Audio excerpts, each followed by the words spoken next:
Hi, for my second video I wanted to show you my Tamiya Grasshopper, which I've made lots of modifications to the chassis on. Hopefully this will be a bit louder than my last one. It was a bit quiet. I'm sitting a little bit close to the mic, so hopefully you can hear me better. Now, I can't take credit for any of the modifications I've made on this. I basically searched the internet, searched eBay, searched the forums, and tried to get as many different things as other people have done to their grasshoppers and put them on this just to see what I could do.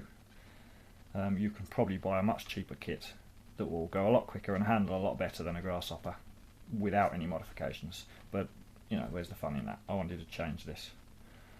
So the main thing I did was the independent front suspension. It's a kit I got from CRP in America on eBay, and I think they're FX10 arms. Oh, can't really see that. FX10 arms, which are very similar in the way they fit to the standard arms, but it's a proper independent suspension setup, and I've put Ansman oil shocks on there as well. Not really mounted where they should be. They should be mounted somewhere down here, but I wanted bigger shocks.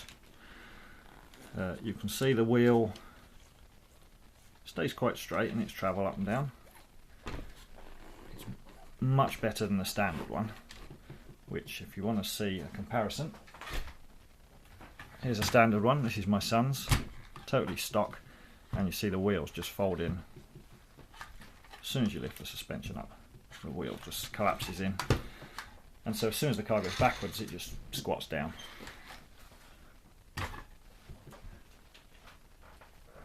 So I've got rid of that. This took a lot of modification to the chassis. You have to cut the original front towers off. It's quite difficult to see with it all attached, but down here you have to make some clearance holes, and it's just trial and error.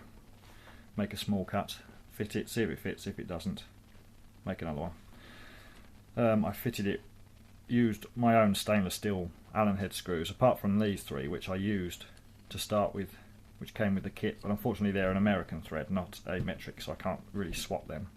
I don't want to risk damaging the thread. This is actually for a different car, so it's trial and error. Some people have made it fit, and I thought I'd copy them. You can see it's very close to the front original servo saver. I tried a plain arm. I got rid of the servo saver, but I damaged the servo, so I've gone back to a servo saver, and there's just about clearance. I'm not happy with the way I had to fit the arms. You can see they're not parallel. The upper arms, they should be going straight from the car to the wheel for the ideal suspension movement, but I couldn't find any rod ends that were small enough to actually fit. These, I think, are just some probably Tamiya TL01 turnbuckles. I think I just had lying around. I used them, and probably some Traxxas rod ends I had lying around. But it works, and again the shocks should be mounted on the back, and they should go down to this gap here in the front arm, but I wanted much larger shocks, so I've had to mount them on the on the hub, which they shouldn't really be, but it works pretty well. Plenty of suspension, plenty of steering angle. The front bumper is from, who did I get that from? Radsharp in Birmingham, UK. Brilliant shop for RC parts. Steering arms I got from a guy, again on eBay in America. It's a few dollars. They're not adjustable, you have to take them off the car to adjust them, but certainly better than the standard ones. And at the front, I think that's it. Around the back, it's got Hornet upper suspension mounts, which I've just took the body posts off. And on the bottom, rather than use the standard Hornet posts, again I got these off eBay. These are custom mounts which just push the shocks further out and further apart, so you can fit much bigger shocks. And these are just some generic buggy shocks I had lying around. They're supposed to be full of oil, but they leak, so I'm going to get some that match the front. Some Ansman ones, I like them. They seem quite soft, quite plush. You can see there isn't a lot of space in there for the motor. which is why I'm thinking of upgrading to the 380 motor from Traxxas, because I like Tamiya, I like Traxxas electronics, so I tend to buy Tamiyas and put Traxxas electronics in there. The old original kit from the 80s came with a 380 motor, which is absolutely brilliant. It's such a light car, you can get about an hour out of a standard battery. I think the newer ones come with a 560 motor, which you probably get 15 or 20 minutes out of the battery, but obviously it goes a bit quicker. I thought that was quick enough. I was going to keep it as a standard one. I only bought this to run around with my son. He's got a standard Grasshopper with a 380 motor, but I ran them back to back recently and it's so much slower than his. I've really got to upgrade the motor, it's just too slow. And now I've upgraded the suspension, it deserves something a bit quicker. It's got Hornet rear suspension mounts which allow the suspension to go up and down. Quite difficult to see actually at this position. So there's some independent suspension movement. Let's see if I can put it on camera. So the wheels can move side to side. It's not fully independent, but I guess it's floating rear, solid axle you'd call that. And to control it just going up when you accelerate, I've done the third shock mount, or modification, which is in there. I'm not sure if you can see that clearly on the video. It just mounts to a small tab there, and it's basically an old front suspension mount off the older Tamiya, just the older Grasshopper, just the original Grasshopper I should say. Just take one of these, modify, all the information's online if you need to know how to do that. Drill a small hole in here, just connect it with a body clip, and it just stops the suspension, just gives a bit of resistance. Vast improvement, even on a standard Hornet. That's a brilliant modification to do. So actually, for a Grasshopper, the axle articulation is pretty good. And that's none of that chassis flex. That's all in the suspension. Chassis is totally stock apart from the modifications I made here at the front. Another obvious change are the wheels. These are standard Tamiya monster truck tyres that you get on things like the Blackfoot, Monster Beetle, all those kind of things.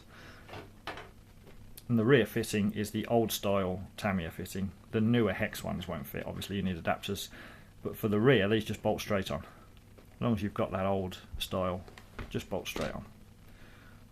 The front's a little bit more complicated. Again, you need something from CPE products on eBay. You need some adapters. Now unfortunately these are American thread and American size, so you need,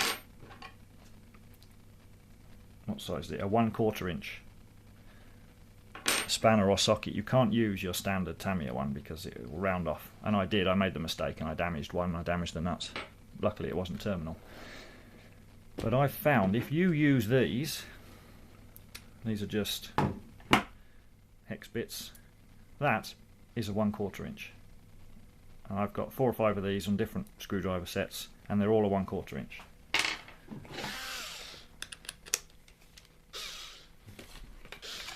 So that's a perfect fit.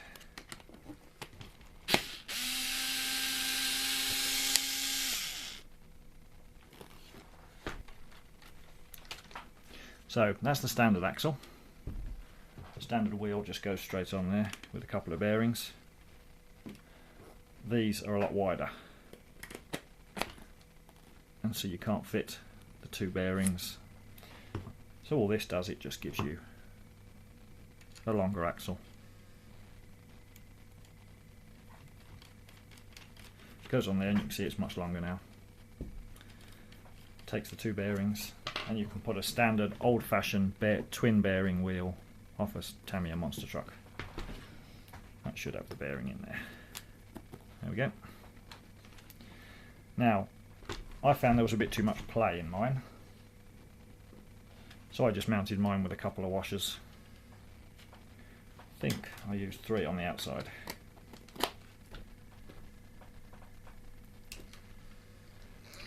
In fact, one of them mounts on the inside. Yes, I remember now. Those washers just take up any play.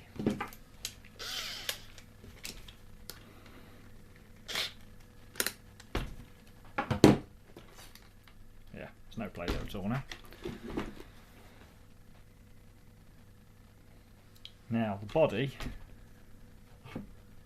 also requires a bit of modification to fit this. This is a smashed up body. I'm eventually going to fit this one, which came off a parts car I bought cheap on eBay. To make this fit the original body, you have to modify the front here and here. You can see I've just cut out a small triangular piece. The original has much smaller cutouts. And on the back again, I've done this quite roughly on this one. I've had to cut out these spaces here and haven't done that very well on that one. You can see the original there doesn't have those cutouts. This one does. Then it bolts straight on. So I'm going to be using that body.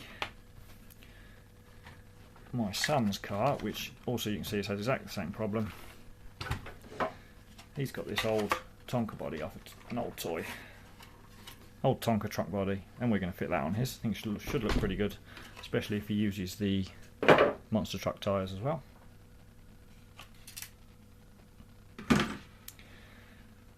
Maybe, though, we'll fit these road tyres on. Another eBay purchase. Don't know who made these, they didn't really come with any information. These were an old 80s upgrade, basically a road tyre set.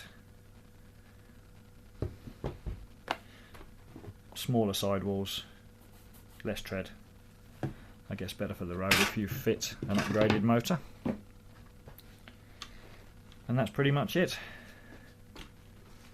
It's my Tamiya. Like I say, hopefully in the future I'll find some smaller rod ends and I can make the suspension work a bit better.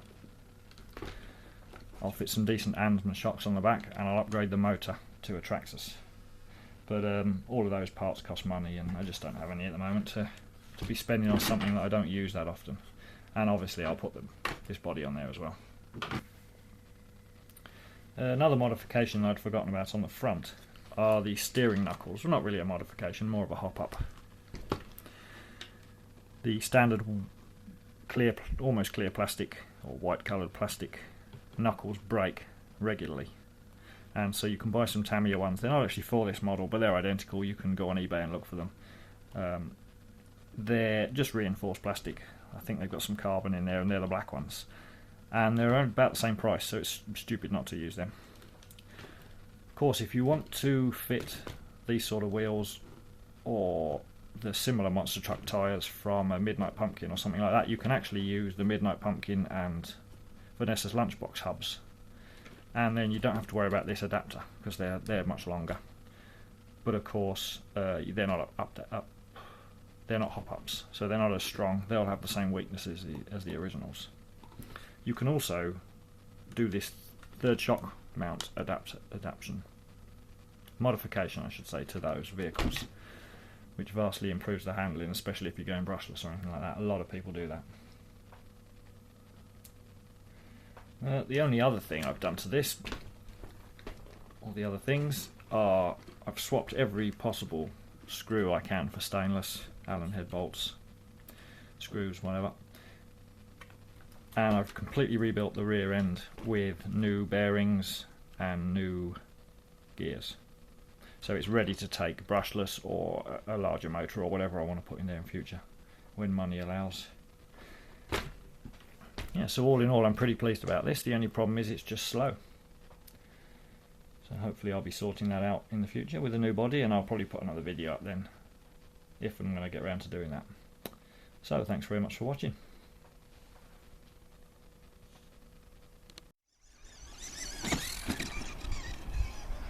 That's it.